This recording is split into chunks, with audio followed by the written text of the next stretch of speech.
Hi ಎಲ್ಲರಿಗೂ, welcome to ಪರಿಶ್ರಮ kitchen. ಈ ದಿನ ರುಚಿಕರವಾದ ಹಾಗೆ ಅಷ್ಟೇ ವಿಭಿನ್ನವಾದ ಒಂದು ಈರುಳ್ಳಿಯ ಚಟ್ನಿಯನ್ನು ನೋಡೋಣ.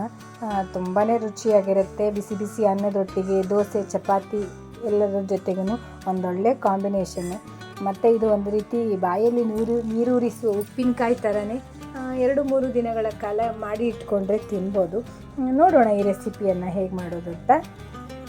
ಇಲ್ಲಿ ನಾನು ಸಿಪ್ಪೆ ತೆಗೆದಿರುವಂತಹ 4 ಈರುಳ್ಳಿಯನ್ನು ತಗೊಂಡಿದ್ದೀನಿ. ನೀವು ಈರುಳ್ಳಿಯ ಪ್ರಮಾಣವನ್ನು ಹೆಚ್ಚು ಕಡಿಮೆ ಮಾಡಿಕೊಳ್ಳಿ. ಇಷ್ಟು ಬೇಕಾಗುತ್ತೆ ಈ ಚಟ್ನಿಯನ್ನು ಮಾಡಲಿಕ್ಕೆ. ಈ ರೀತಿ ಸ್ಲೈಸ್ ಥರ ಹೆಚ್ಚಿಕೊಳ್ಬೇಕು ಈರುಳ್ಳಿಯನ್ನು. ಈ ಮಳೆಗಾಲದಲ್ಲಿ ಬಿಸಿ ಬಿಸಿ ಅನ್ನದೊಟ್ಟಿಗಂತೂ ತುಂಬಾ ರುಚಿಯಾಗಿರುತ್ತೆ, ಅನ್ನದೊಟ್ಟಿಗೆ ಊಟ ಮಾಡಲಿಕ್ಕೆ. ಹಾಗೆ ಇದಕ್ಕೆ ನಾನಿಲ್ಲಿ 2 ಟೊಮೆಟೊವನ್ನು ಕೂಡ ಅದೇ ರೀತಿ ಉದ್ದುದ್ದವಾಗಿ ಹೆಚ್ಕೊಂಡಿದ್ದೇನೆ. ಇಷ್ಟು ಸಾಕಾಗತ್ತೆ ಇದಕ್ಕೆ. ಹಾಗೆ ಖಾರಕ್ಕೆ ಇಲ್ಲಿ 5 ಹಸಿಮೆಣಸನ್ನು ತಗೊಂಡಿದ್ದೇನೆ. ಇಷ್ಟು ಬೇಕು, ಖಾರ ಸ್ವಲ್ಪ ಮುಂದಾಗಿದ್ದರೆ ಚೆನ್ನಾಗಿರುತ್ತೆ. ಹಾಗೆ 10 ಬೆಳ್ಳುಳ್ಳಿ ಹೆಸಳು. ಇವೆಲ್ಲವನ್ನು ಹಸಿಯಾಗಿಯೇ ಮಿಕ್ಸಿಗೆ ಹಾಕಿ ನುಣ್ಣಗೆ ರುಬ್ಕೊಳ್ಬೇಕು. ಹುರಿಯೋದೆಲ್ಲ ಬೇಡ, ಹಸಿಯಾಗಿಯೇ ರುಬ್ಕೊಳ್ಬೇಕು. ಹಾಗೆ 1 ನೆಲ್ಲಿಕಾಯಿ ಗಾತ್ರದಷ್ಟು ಹುಣಸೆ ಹಣ್ಣನ್ನು ಹಾಕಿ ರುಬ್ಕೊಂಡಿದ್ದೇನೆ. ನಂತರ ಒಗ್ಗರಣೆಗೆ ಒಂದು ಪಾತ್ರೆಯನ್ನು ತಗೊಂಡು 4-5 ಚಮಚ ಎಣ್ಣೆ, 1 ಚಮಚ ಕಡಲೆಬೇಳೆ, 1 ಚಮಚ ಉದ್ದಿನಬೇಳೆ, ಹಾಗೆ ಅರ್ಧ ಚಮಚ ಸಾಸಿವೆ, ಅರ್ಧ ಚಮಚ ಜೀರಿಗೆ, 1-2 ಕೆಂಪು ಮೆಣಸನ್ನು ಈ ರೀತಿ ಕಟ್ ಮಾಡಿ ಹಾಕಿದ್ದೇನೆ. 2 ಕಡ್ಡಿಯಾಗುವಷ್ಟು ಕರಿಬೇವು.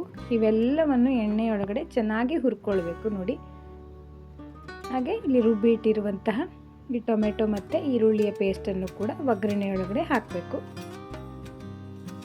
ಇದಕ್ಕೆ 1 ಚಮಚ ಗರಂ ಮಸಾಲ, ಹಾಗೆ ಅರ್ಧ ಚಮಚ ಕೊತ್ತಂಬರಿ ಪುಡಿ, 2 ಚಮಚ ಆಗುವಷ್ಟು ಅಚ್ಚ ಖಾರದ ಪುಡಿ, 1/4 ಚಮಚ ಅರಿಶಿನ, 1 ಚಮಚ ಆಗುವಷ್ಟು ಉಪ್ಪನ್ನು ಹಾಕಿದ್ದೇನೆ. ಉಪ್ಪನ್ನು ನೋಡಿ ಮತ್ತೆ ಬೇಕಿದ್ರೆ ಹಾಕಿ. ಕುದಿಸಬೇಕು ಮುಚ್ಚಿ. ಅಂದರೆ ಇಲ್ಲಿ ನಾವೆಲ್ಲವನ್ನು ಹಸಿಯಾಗಿ ಹಾಕಿರೋದ್ರಿಂದ ಮುಚ್ಚಿ 5-6 ನಿಮಿಷ ಕುದಿಸಬೇಕು. ಇದನ್ನು ನೋಡಿ, ದಪ್ಪ ಆಗಬೇಕು. ಇದು ಹಸಿ ವಾಸನೆ ಹೋಗೋ ತನಕ ಚೆನ್ನಾಗಿ ಕುದಿಸಬೇಕು. ನಾನಿಲ್ಲಿ 1 ನೆಲ್ಲಿಕಾಯಿ ಗಾತ್ರದಷ್ಟು ಬೆಲ್ಲವನ್ನು ಹಾಕಿದ್ದೇನೆ. ಮೇಲ್ಗಡೆಯಿಂದ ಸಣ್ಣದಾಗಿ ಹೆಚ್ಚಿರುವಂಥ ಕೊತ್ತಂಬರಿ ಸೊಪ್ಪನ್ನು ಹಾಕಿ ಪುನಃ ಮತ್ತೊಮ್ಮೆ ಮಿಕ್ಸ್ ಮಾಡಿ.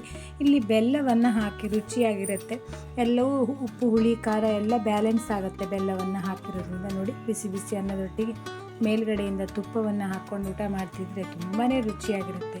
ಮತ್ತು ಬಿಸಿ ಬಿಸಿ ದೋಸೆ ಜೊತೆಗೂ ತಿನ್ಬೋದು. ಇದನ್ನು ಮಾಡಿ ಇಟ್ಕೊಂಡ್ರೆ 5-6 ದಿನಗಳ ಕಾಲ ತಿನ್ಬೋದು, ಕೆಡೋದಿಲ್ಲ. ನೀವು ಖಂಡಿತ ಒಮ್ಮೆ ಟ್ರೈ ಮಾಡಿ ನೋಡಿ. ಹಾಗೆ ಹೇಗಿತ್ತು ಅಂತ ಕಮೆಂಟ್ ಸೆಕ್ಷನ್ನಲ್ಲಿ ತಿಳಿಸಿ. ವಿಡಿಯೋ ನೋಡಿದ್ದಕ್ಕಾಗಿ ಧನ್ಯವಾದಗಳು.